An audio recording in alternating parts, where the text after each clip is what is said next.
রাজধানীতে প্রথমবারের মতো আয়োজিত হলো দর্শনের বিনিময়ে বক্তৃতার আয়োজন। গবেষক ও নাট্যকার অধ্যাপক ডক্টর রতন সিদ্দিকীর বাঙালি সংস্কৃতি সহজিয়া উত্তরাধিকার শীর্ষক আয়োজনে টিকিট কেটে বক্তৃতা শুনতে আসেন হল ভর্তি দর্শক।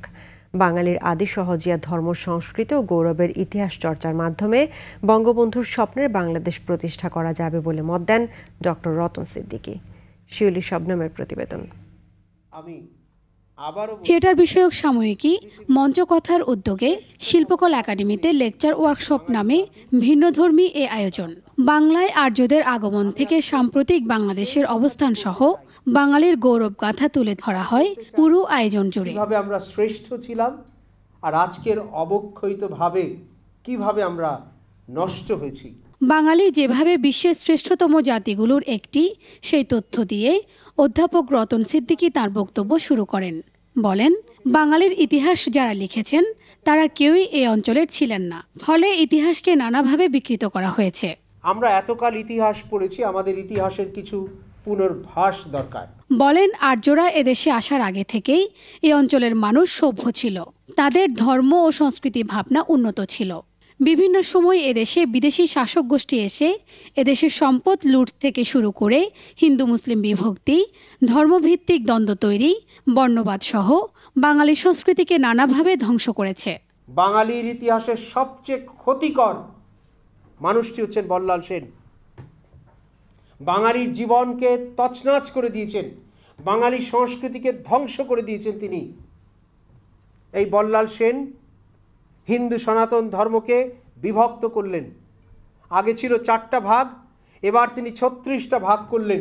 যে বাংলাদেশ ধর্মান্ধতার পথে হাঁটছে তাকে বাঁচাতে বাঙালির উদার, মানবিক, ধর্মনিরপেক্ষ সহজিয়া দর্শন চর্চা ফেরানোর তাগিদ দেন তিনি।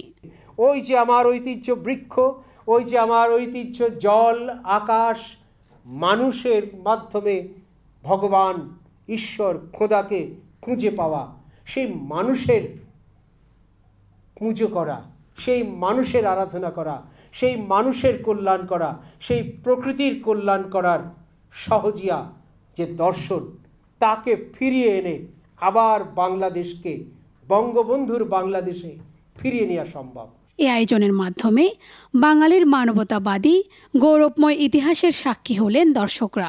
একটা জাতির যে আসলে গৌরবের জায়গাগুলো, সেগুলো যদি ঠিকঠাক মতো আসলে আমাদের প্রজন্ম বা পরের প্রজন্ম না জানে, তাহলে যে আমাদের যে অহংকার, এই অহংকারের সঙ্গে যে এগিয়ে যাওয়া, এটি আসলে সম্ভব না।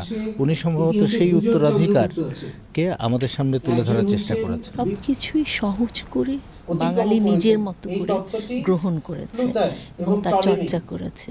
এই সহজিয়া দর্শনটাই বাঙালির ঐতিহ্য, বাঙালির এই ঐতিহ্য, ইতিহাস, সংস্কৃতি তুলে ধরা হয়েছে। এই আয়োজন তরুণদের ইতিহাস সচেতন করবে বলে মনে করছেন বিশিষ্টজনেরা। জিজ্ঞেস করতে কখনো যে দর্শনের বিনিময়ে বক্তৃতা হবে, কাকে আনা যায়? তা আমার মনে হয় যে আমি তখন রতন সিদ্দিকীর নামই বলতাম, কারণ তাকে ছাড়া দর্শনের বিনিময়ে আর কেউ অন্য কারো বক্তৃতা শুনতে রাজি হবে বলে মনে হয় না। দর্শকদের প্রশ্নোত্তর পর্বের মাধ্যমে শেষ হয় ভিন্নধর্মী এ আয়োজন। শিউলি শবনম, 21 টেলিভিশন, ঢাকা।